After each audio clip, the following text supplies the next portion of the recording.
If you're a game developer, what do you do to make sure all the young men buy your games? Well, I am the Game Collector, and this is Second Opinion Games, and today we look at Xbox 360 babes.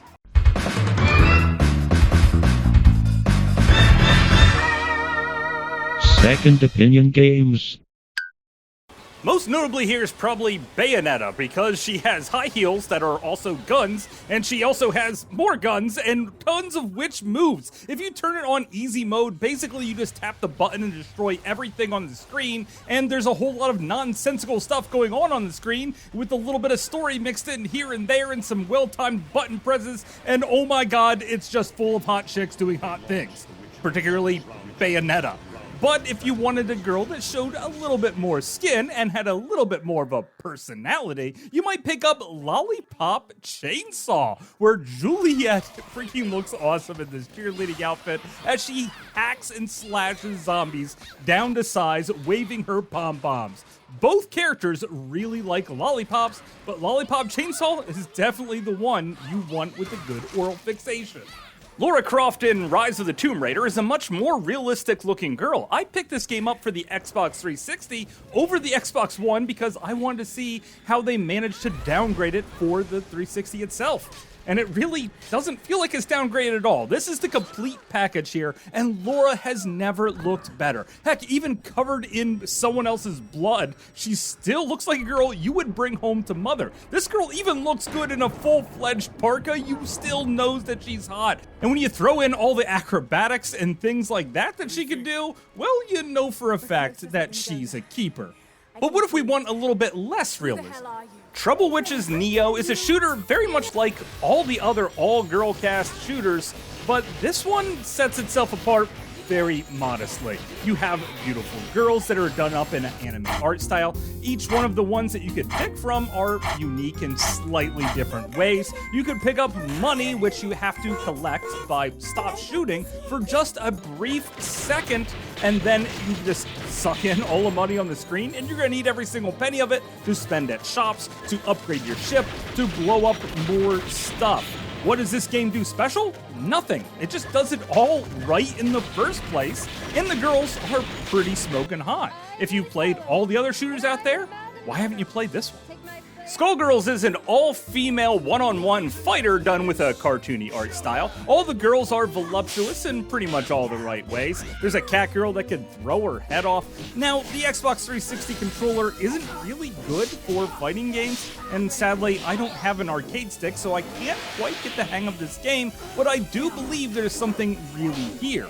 Girl Fight feels a little bit more down to earth. The girls are a little bit more realistic looking, but you can only choose from one girl to go through the main storyline and unlock more moves and girls as you go on, which means you have to put time in it and actually develop your character before you could unlock more special moves. This is both a good and a really, really bad thing because you don't know what the special moves do until you unlock them, and if you just want to jump into a two-player match, you have to sit and grind and unlock stuff before you start playing.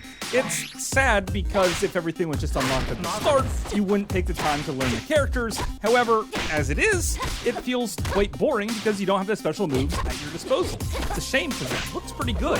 Heck, it even sounds pretty good if you're really into technical. Critical. Rumble Roses is graphically much better and built on like a UFC fighting game engine, which definitely makes the game work. Sometimes it's a little too complicated for my pathetic little skills, but what I do enjoy is watching these girls just kick the crap out of each other in the best possible way. I know there's other fighting games with girls in them, but as far as an all-girl fighting game goes, this is definitely at the top of the heap. Not only because the girls are pretty, but because the engine underneath it all is quite good. And you can even buy different outfits to put them all in. And each of the characters very much have their own personality. Yeah, like that's the most important thing. Personality. Dead or Alive Xtreme 2. I believe the first game was called Xtreme Beach Volleyball with a focus on the volleyball, but they realized that people weren't playing the game for the volleyball. Everything is really front and center what this game is all about. Looking at girls. Now, I know that their voices and their lips don't match up whatsoever because they spent more time on jiggle mechanics than anything else. And watching the jiggling It's very unnatural. I mean, some of these girls are moving in two separate directions, if you know what I mean, and it's very hard to watch. It's even harder for me to actually play the game because I don't know what the game really wants from me. I think you're supposed to establish relationships with these girls and buy them the right presents in order for them to play games with you. However, just like in real life, none of these girls want to talk to me at all. Which means I spend most of my time losing all my money at the blackjack table or playing poker. This is a decent poker game-ish. If you want a game that's anything other than just ogling women, well, stay the heck away from this one because that's all you pretty much get. It's also giving me sunburn just watching this thing. Maybe I should play something a little darker.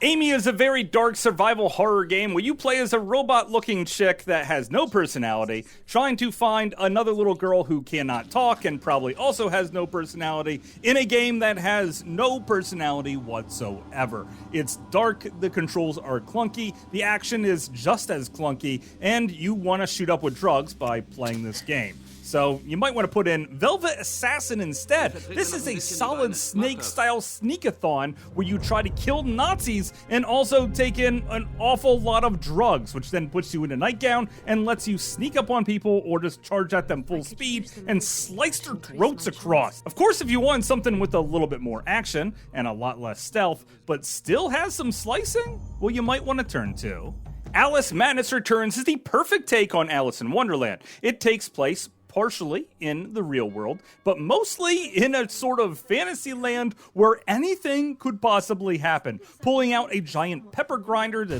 mow down freaking snouts of pigs to open up your way? Yeah, why the heck not? Of course, you'll be slashing everything with a knife. I waited way too long to play this game because I thought it was just a simple hack and slash. I saw another YouTuber called Terribly Awesome Games play it, and I thought, oh my god, there's so much more going on here than what actually meets the eye, and the mechanics here flow all together. The gameplay is near perfect, and this is one of the best action slash beat 'em ups of all times.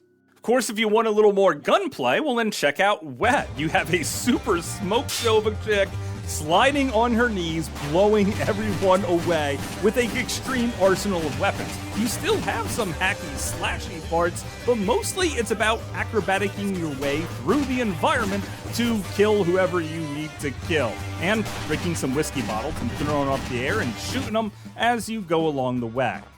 It's definitely very hard to get a good mix of action and killing done right. Check out 99 Nights, a game where you just run at a whole horde of people and press the A button and other buttons as fast as you can to kill every single person.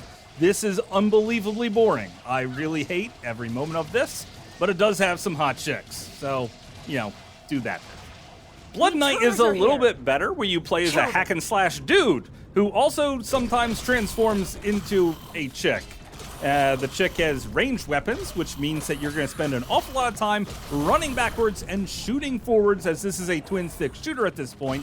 But most of the game, you're actually supposed to play as the dude. You take out vampires and other things, it's okay. Matter of fact, I think the game's a lot better if you play it multiplayer. But single player, well, it sort of is there.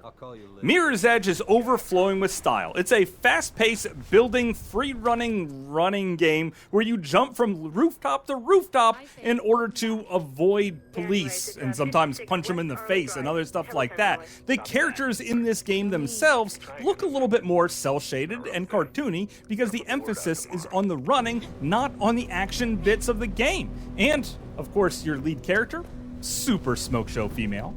But maybe that's too fast for you, in which case slow things down with Life is Strange, where you play as one of the most annoying female characters to ever be in a video game. She has no self-confidence, and every decision that she makes, I want to do the opposite. I really hate this girl with all my passion. And even sitting watching the teacher while he's talking, he's a pervert, guys. Just look at him. Matter of fact, if you actually listen to the words he's saying some dark, messed up stuff about some girls, and he's also sitting across from them and staring, trying to like look up their dresses and stuff. I haven't played this game for more than 20 minutes and I'm already creeped out for every second of it. Also, you could turn back time here and save some girl's life, but no, I want her to die. That's her fate, for God's sakes. You shouldn't mess around with that crap. I can't stand playing this game any longer. I need a game that's the total contrast to this. Okay, that was convenient. The game's called Contrast, where you play as a gymnast that only this little girl can see, who actually has a little bit of emotional depth to it, because her mom's a shadow who is also a performer that she sings at a nightclub, and the whole goal of this game is to flesh out a well-developed storyline of people that you might actually start caring about because they have some real depth to them. And the gimmick here is that you could move into the walls, into the shadows, and action platform off the shadows to jump back into the 3D real world. This game's much better than that other one.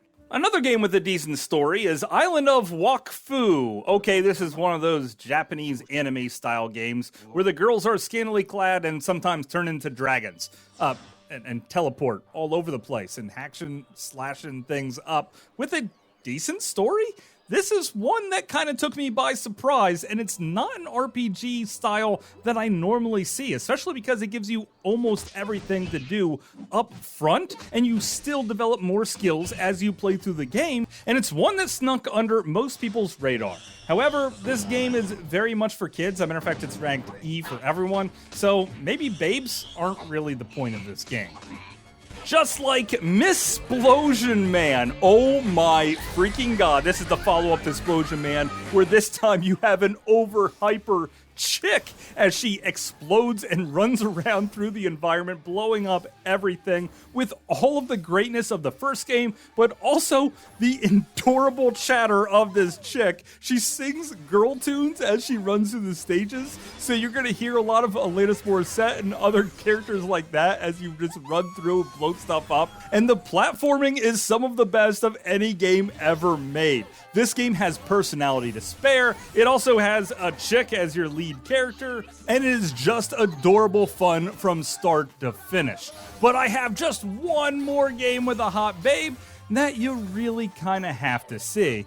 Today, after looking at all these hot babes, I can't help but to think about a good money shot.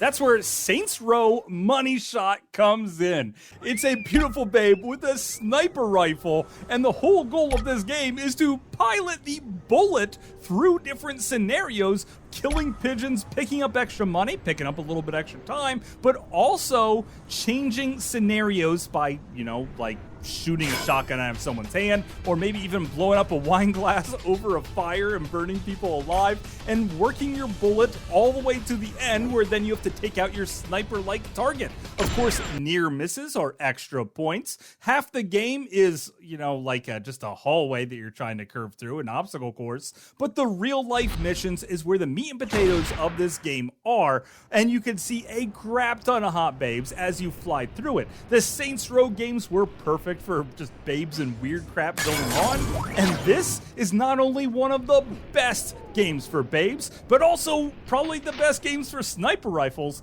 meaning that it is one of my favorite games with babes in it on the Xbox 360. Other than Lollipop Chainsaw and Tomb Raider and Splosion. But of course, that's just my opinion. Thanks for watching.